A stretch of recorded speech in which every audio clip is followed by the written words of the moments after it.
What's going on, everybody? Welcome to the Urban Uncensored Sports Talk. I'm your man, Charles.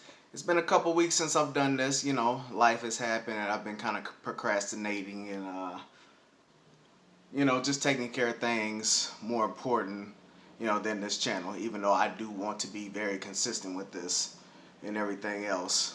But I'm here now. Victory Monday. Big time win yesterday. Baltimore Ravens over the Detroit Lions.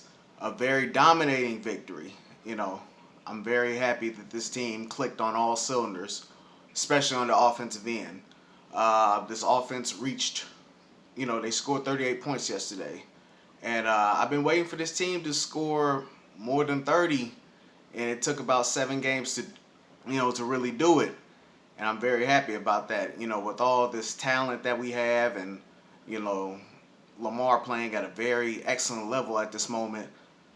We needed to score 30. And, we've been on the cusp, 28 here, 25 there, 27 here, but yesterday we reached 30. And this offense, with Todd Monken calling the plays and, doing a very good job with Lamar improving, that's what we've all been waiting for, as, like myself, Ravens fans, waiting to see this offense, keep foot on the gas. And yesterday they did that. The first 4 possessions were touchdowns. And it was almost like, where did this come from? Where has this been, throughout the first few games of the season? This offense has shown that it could be, hot, very hot, and then it could be very cold, and settling for field goals. And, we're not in the Greg Roman era no more. That's in the past. Forget it. To hell with all that. Let's score touchdowns. Let's be the new Ravens. Scoring all these touchdowns and, really, working our way down the field. Everyone getting the ball. Aguilar, Beckham, Bateman, who made some catches yesterday. People have been really down on Rashad Bateman the last year or so, with him not being healthy, and he had a couple drops against Pittsburgh, which really killed us. But I felt real good to see him contribute yesterday. This offense yesterday, they killed Detroit, and Detroit does not have a slacker defense. They're very formidable. With Aiden Hutchinson and all the rest of those guys, they have a very good defense, but they just got blown out the water yesterday. They ran into a buzzsaw that had been waiting to, really start up. And it all started with Lamar Jackson. Lamar Jackson played a game yesterday which, you wonder why he's one of the top quarterbacks in this league. And he is. And with his efficiency yesterday and how accurate he was, that's the Lamar we want to see every game.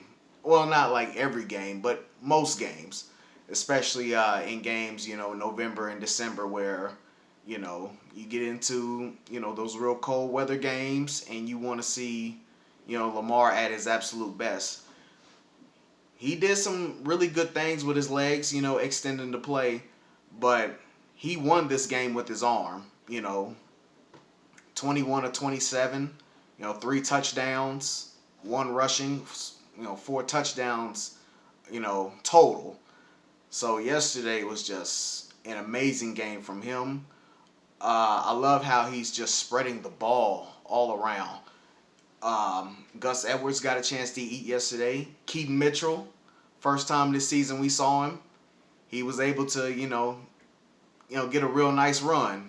Gus Edwards, this running game is, ever since J.K. went down, has been really by committee.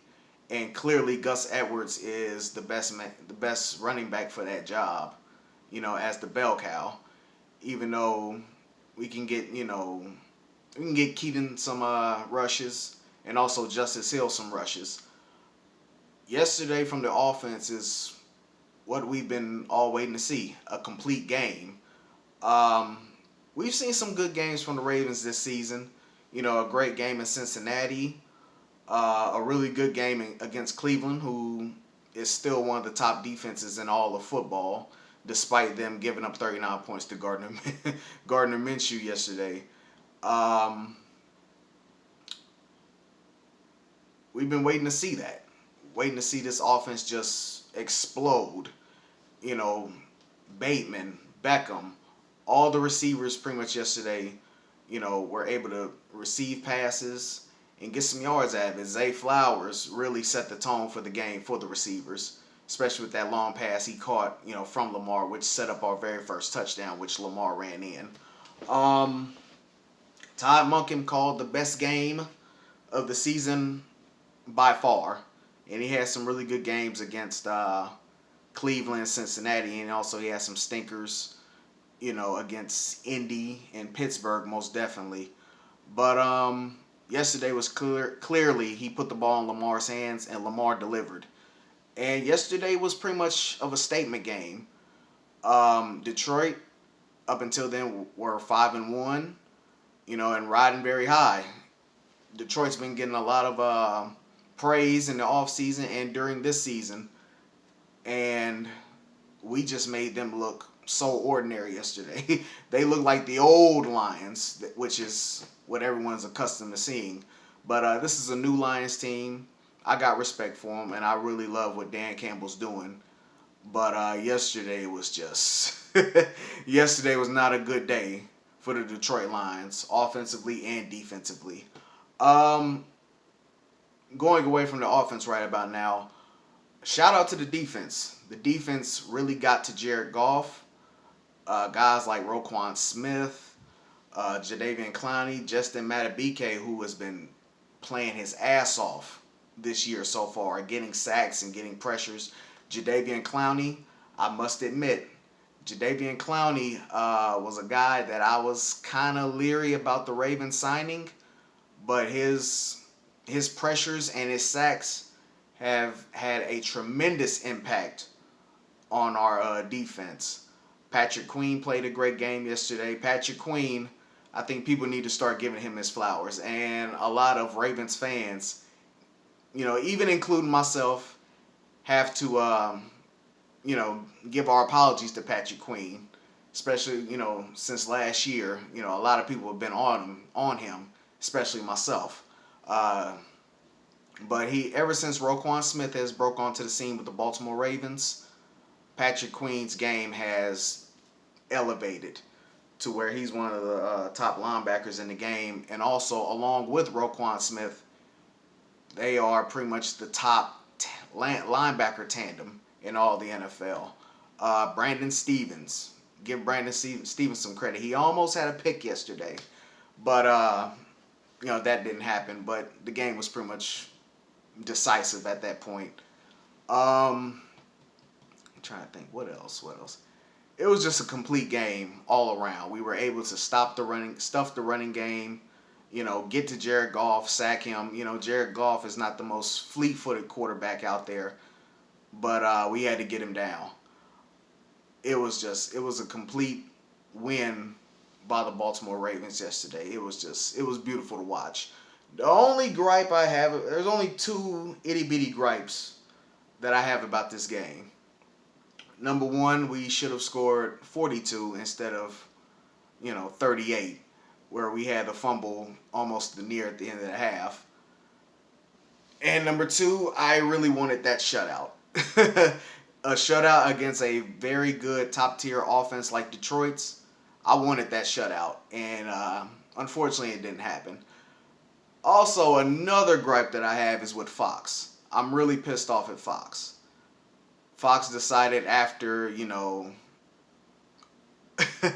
after Detroit couldn't score on their first possession of the second half, they decided to switch to a more competitive game with Tampa and Atlanta. Wasn't very happy about that because, with me being in Kansas City, I don't get a lot of, Raven games, but when I do, I'm lucky to see them instead of having to, go into a Facebook group or, even stream the game, on my phone. So I was kind of PO'd about that one, but a win is a win. The thing about this game is with Raven games, they're almost heart attacks. And sometimes the Ravens make it more harder than it is. I know these guys are professionals, especially with the other teams, but sometimes you gotta blow teams out. And you know, weekly it's a heart attack with the Baltimore Ravens because there's so many close games, sometimes for no reason, and sometimes it's just like, how is this team even in this game? How is this other team in this game? Why aren't we blowing them out? And it felt so damn good to watch the Ravens win decisively. And we haven't won decisively since, against Cleveland. And that was against a backup quarterback, which he had absolutely no chance. But it felt good to get a win. It felt good to get a top tier win. It was a statement win. Our next game will be against. We'll be going down to the desert to play the Arizona Cardinals. I'm not going to take them lightly. They are a very tough team. We're going to see an old friend in Marquise Hollywood Brown, and he's having a nice season with the Arizona Cardinals. Personally, I wish it could have worked out a little bit better, since he was pretty much Eric DeCosta's very first draft pick as a full-time GM. He had his moments. He had his good and his bad. The bad was with the hands, obviously. But he's doing very well in Arizona, and I'm very happy for him. No hate, no hard feelings. He just needed to go somewhere else, because I wouldn't say Baltimore was not the place for him, but it was just the system in general. With Greg Roman. Greg Roman, never really utilized wide receivers like that. He was always with, the running backs and the tight ends, and trying to implement 2003 football into 2023. That's not going to get it in this day and age.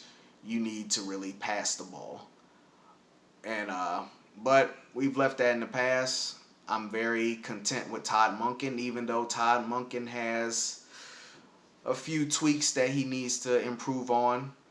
As a matter of fact, this team needs to improve. I understand we had a tremendous win yesterday against Detroit, but we need to keep building on, from that. And I think this team yesterday showed its real potential. When this team is clicking on all cylinders, the Baltimore Ravens are a very, very tough team to beat. They're going to be a tough outing for anyone in the AFC, and that includes, Kansas City, Buffalo, Cincinnati, whoever. That's, hell, even Jacksonville. This team will definitely be a tough outing for anyone. There's going to be some more things that I address. I'm going to keep coming out with content this week. I know I've been, slacking on my grind a little bit, but I'm here now, especially after a sweet victory yesterday. Makes me want to talk more about them. I'm going to start going into the pros and the cons of this team in my next video. We're pretty much almost halfway through the season. I just want to share some things that I've seen, and I just want to share them with you. If we're planning to go on a Super Bowl run, we need some stuff that we need to work on. We have a Super Bowl caliber defense, and this offense showed yesterday, even prior then in other games, that when everyone's getting involved, the running game is going, passing game is going. Lamar is, Superman. Anything can happen. As far as that goes, hey, it's your man Charles, Urban Uncensored Sports Talk. Got a lot more to talk about. We got the 49ers and the Vikings tonight, so I'm going to dig into that. Also, got Game 7 between the Rangers and the Astros. I'm hoping that the Rangers win Game 7 tonight. and get Houston up out of there. Oh man, I really don't know what's gonna happen in that one, but it's gonna be game. It's been a hell of a series, and obviously this is Game 7 of the Lone Star Series. Whoever is, hey, whoever wins this gets to have bragging rights in the state of Texas. Uh, and right about now, I'm kind of in between talking to you guys and watching the Phillies and the Diamondbacks. That would be crazy for this to go into a Game 7. Just seeing how Philadelphia dominated the first two games of this series and how everything pretty much switched in Games 3 and 4, and they got their swagger back in Game 5. But right now they are down 4-1. Base hit. Yeah, before I start doing commentary, I'm gonna really I'm gonna really dig into this game because, I'm all on baseball and football tonight. It's pretty much the best time of the year. Got the NBA coming up tomorrow night, opening night. Kind of not really into the NBA like I used to, even though I still do watch. I prefer college basketball over the NBA. With that being said, I will have more content this week. I got some baseball and football to watch. So until then, do what you love what you do. Peace.